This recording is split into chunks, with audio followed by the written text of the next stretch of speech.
Hey, thanks for checking out the VIP Access website. You're going to watch the interviews I'm going to be doing with the cast and director of The Mummy, Tomb of the Dragon Empire. Check it out. I know, I was surprised that it took so long for them to approve it and stuff, but...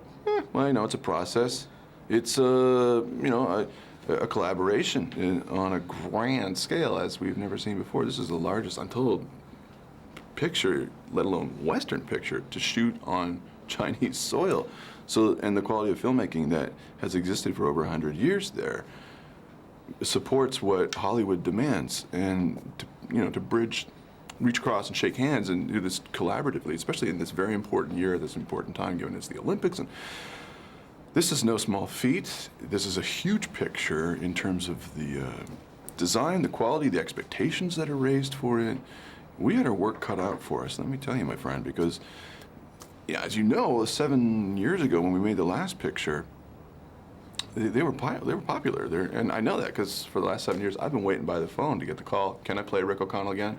Please, please, please, because I really miss doing this guy. And people are always bugging me. When's the next Mummy movie? I don't know.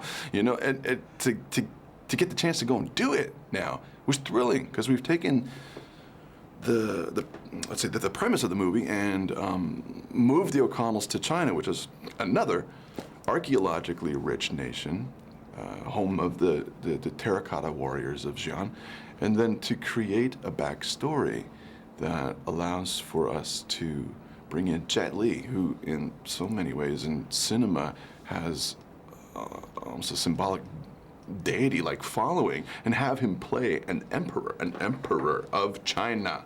All right, it's said 2,000 years ago. Maybe he was a bit despotic and he did some nasty things, but he was a man in love. He was cursed by the effervescent, gorgeous, beautiful Michelle Yeoh.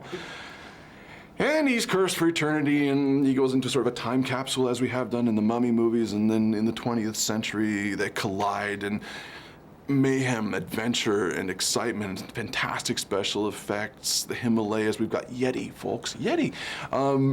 It's all got something there in huge set pieces that are getting moved around by a world-class action film director, and that's Rob Cohen, new director this time.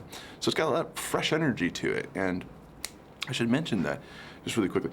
Rob was an archaeology major, I believe, when he studied at Harvard, he told me, and with a particular interest in Asian culture, yeah. China.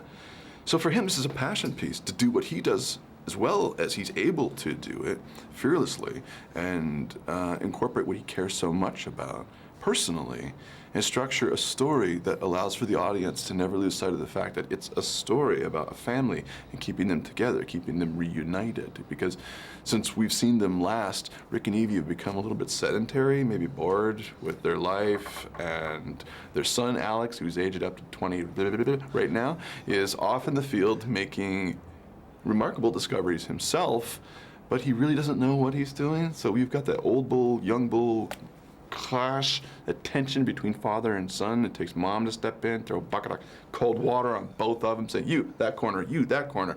And it's perfect. I don't know what family can identify with that. Was it interesting to bring all this new blood into the, because, yeah. And what did they bring to the table that previous actors may not have, or, did you miss your old coworkers, or was it kind of nice to just hang out and in some ways, it was kind of like a family reunion, doing this again with the producers and a lot of the crew and staff.